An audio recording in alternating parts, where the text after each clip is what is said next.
So, can I ask you to please stand up? That was almost like a song.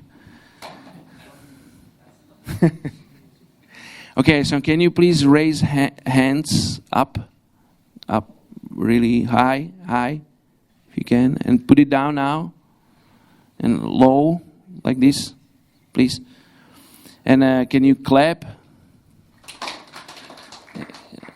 Clap more. Yeah, amazing. Can you smile? Some of you smile. Yes, excellent. Okay, you can sit down. And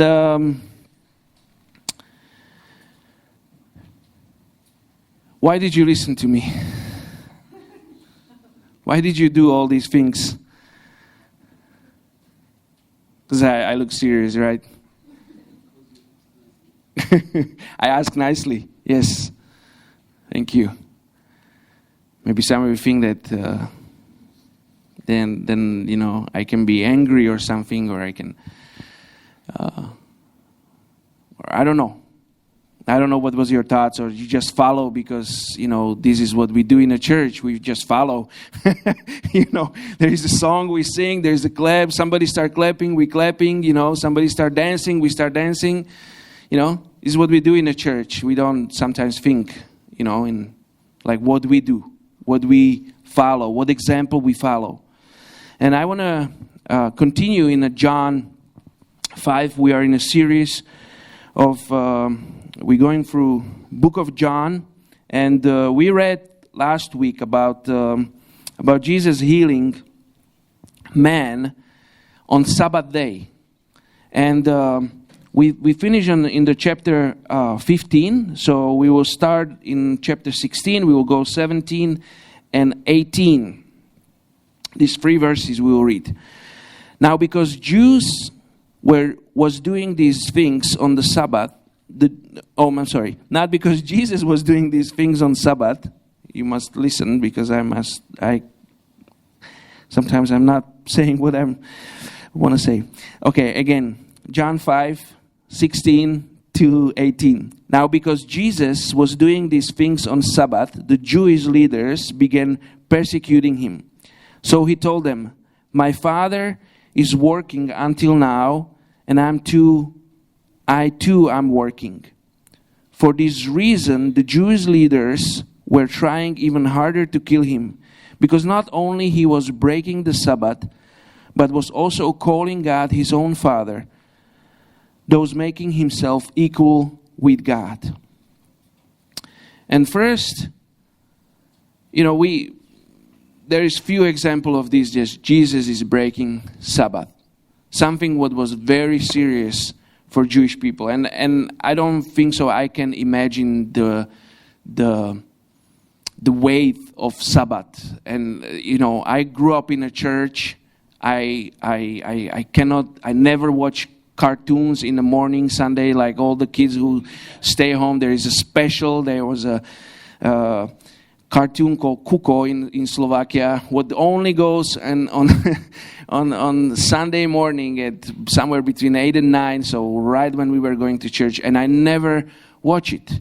So I know the sacrifice of Sabbath, but or Sunday, but I don't think so. I really understand the true weight of Sabbath, the true, the heaviness of that law, what was almost, you can say, oppressing the Jewish nations. Some smarter people, theologians, I read some notes, and they said that in some of the law prohibited, or the Sabbath law in some cases prohibited go to bathroom in some cases.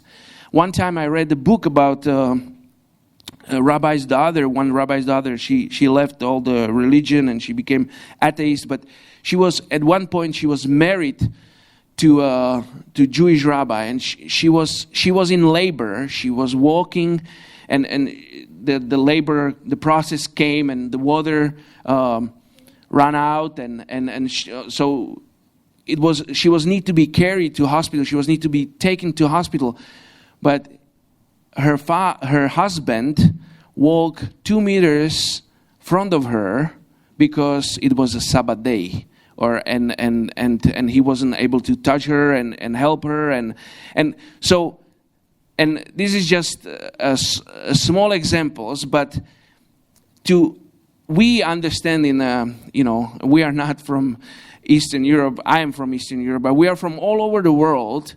But maybe none of us lived among traditional and Orthodox Jews. Even today, they follow the law very exactly. And Jesus really didn't care about the law. Jesus really didn't follow the example of rabbis and all the Jewish leaders. He was doing, and he was following a different example. He was doing what he saw his Father do.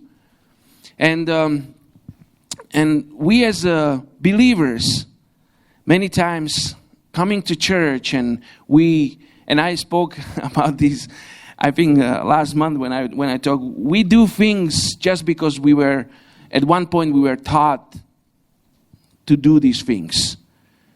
We don't even know why we're doing these things in the church. Like, do you really think about when you're raising your hand, why you're raising your hand?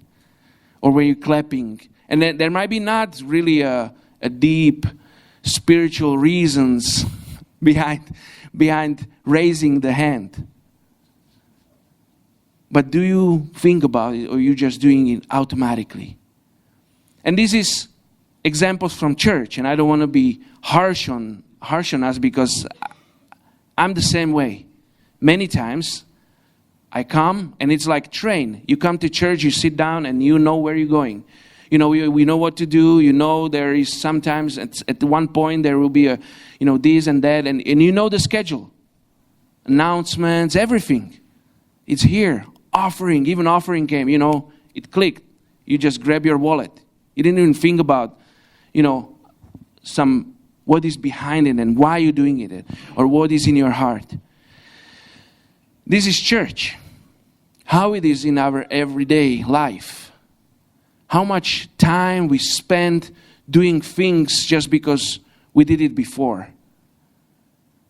How many times we do, and I'm not saying bad stuff. I mean, everyday life, we live, and we get so busy. We jump on that train and we sit there and we do what is necessary. We react to the things what is around us. It's busy in the work, and it's busy in the work. The kids crying, we're saving kids. We do this stuff. I believe that Jesus, as a son of God, and I believe he was 100% man and 100% God, and I don't want to go into that deeper theological questions, and that's not important. But I believe that he has a special relationship with God. Almost special as you can have. I believe we can have that special as the sons and daughters of Jesus, of God. We can have that relationship with Father. I also believe that Jesus has little bit better insight, but that's just that's just my view. I might be not theologically correct, but that's just my view. I think he knew a little more, and he didn't react on the things what was necessary to do. On Sabbath day, he healed the man. Because he felt he needed to do it. He felt that that's what is important. He felt that that's what God is asking him to do. So he didn't react like everybody else react on a Sabbath day. Maybe throw some coins, or maybe just smile on that person next to that gate. But Jesus reacted differently. And I think Jesus didn't jump on any train, if I can use that image. Mami išla von.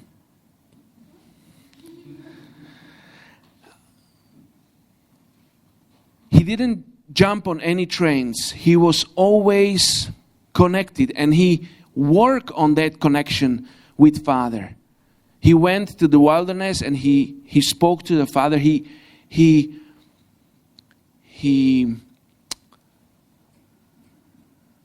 what is the word? He cared about that connection.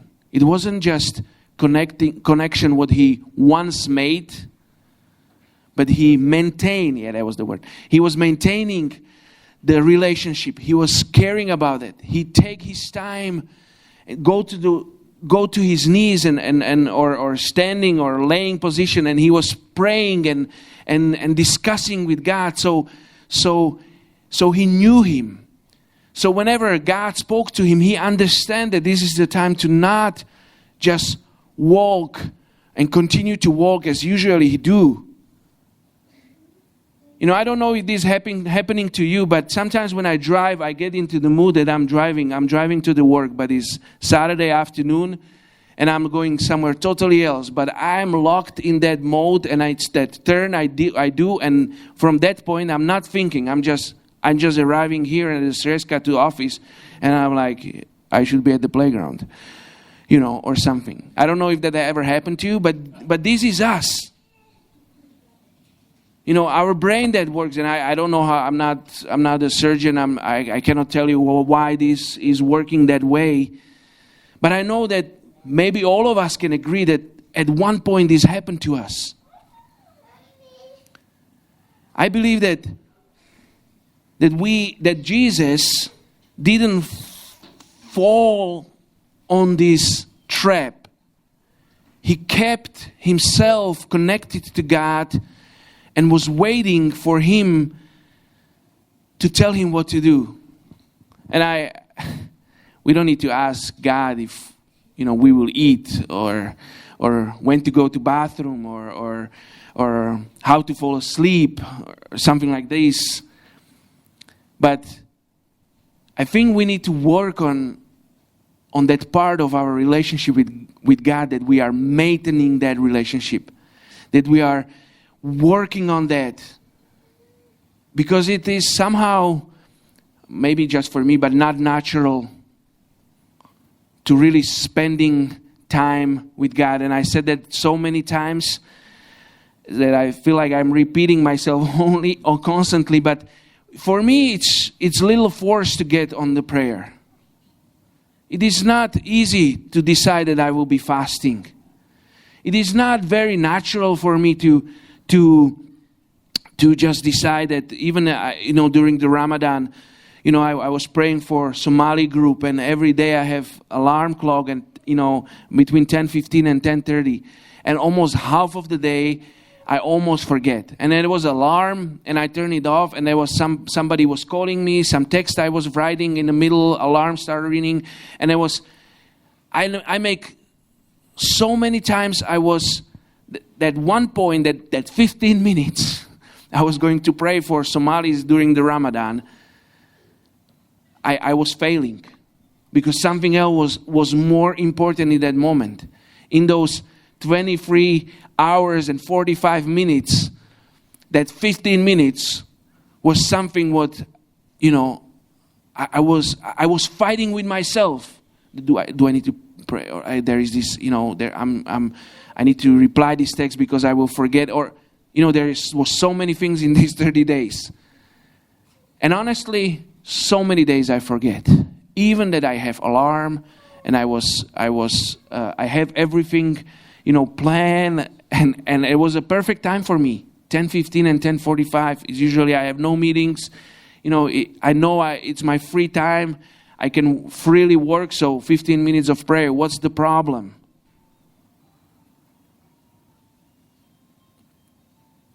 Well, I can find much more time myself to just being on the phone and playing these games easily, much more than 15 minutes.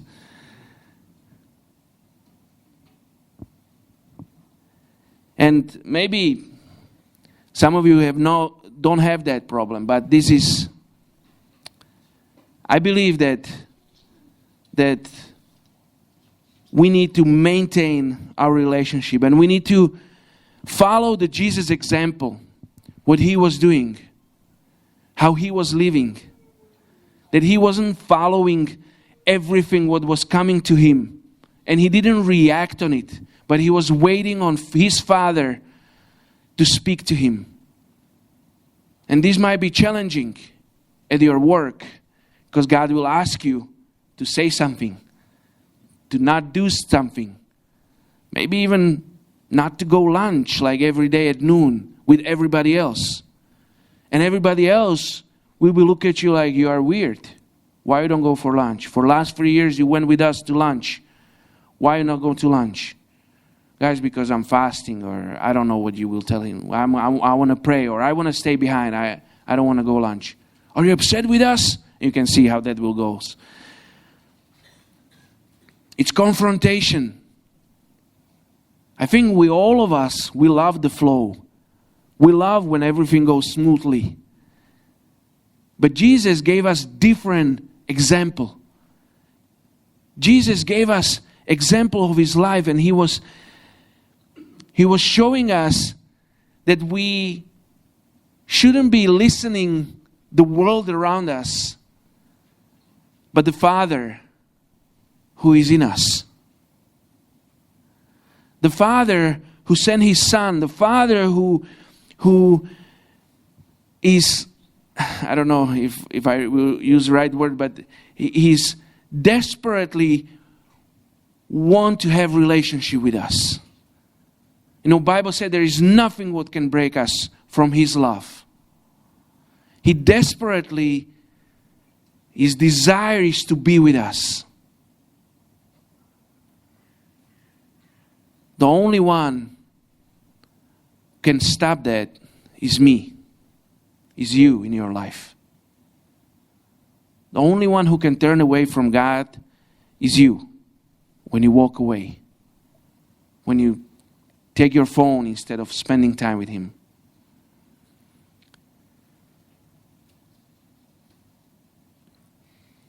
Jesus showed us in these 3 verses and verses before and after and in all His life that He didn't follow the flow. He didn't follow the example of everybody else. The unbreakable law of Sabbath. He was willing to break it. And that was one of the reasons they want to kill Him. It wasn't like somebody was upset because you didn't go to lunch with Him.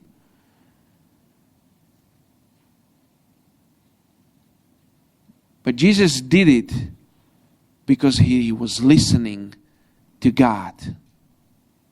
Because He was following His examples. In the next few verses, and that's for next Sundays. But we will read when Jesus is explaining His relationship with Father. And that I will just give you a hint. Jesus never want to do anything what he don't see God to do. He was decided, and he knew He wanted to do His will. And we as a Christian, as a Jesus followers, we should do the same. Do the God's will. But sometimes our free will get in the way. So I want to encourage you today to think about times when you follow the flow and when you didn't care what God was telling you. And maybe next time when God will speak to you about to do something or not to do something, you will be able to realize that you want to follow the Jesus example and not the example of everybody else, what everybody else is doing. Father, thank You for Your patience with us, Your patience with me, for giving You so many promises and giving You so many ideas what I can do for You and then failing. Father, thank You for reaching up to me always, reaching to me. Father, thank You for waiting for me. Father, thank You for your desire to bring me closer to you. Father, thank you that you want that for all of us. You want us to come to you. You want us to be next to you, to be on your lap, to be in your hug, to be in your presence. Father, help us to do your will on this earth. Help us to be and follow Jesus. Help us to be like Jesus.